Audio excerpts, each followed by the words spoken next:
शुमाली हिंद में शदीद बारिश, सड़कों पर आबी जमाव, कई रियासतों में अलर्ट जारी।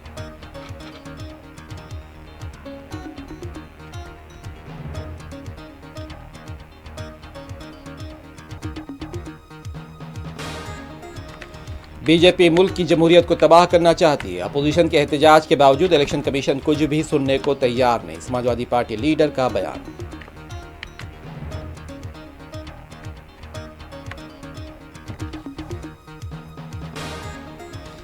एशिया कप 2025 में हिंद और पाक के दरमियान मुकाबला दुबई स्टेडियम में 14 सितंबर को खेला जाएगा मैच।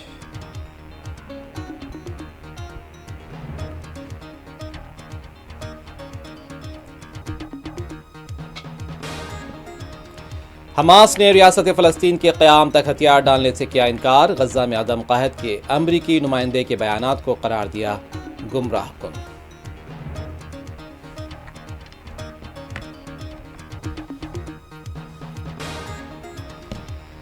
गजा पर इजरायली हमले जारी। आसुब से जारी हमलों में 38 फ़लस्तीनी शहीद।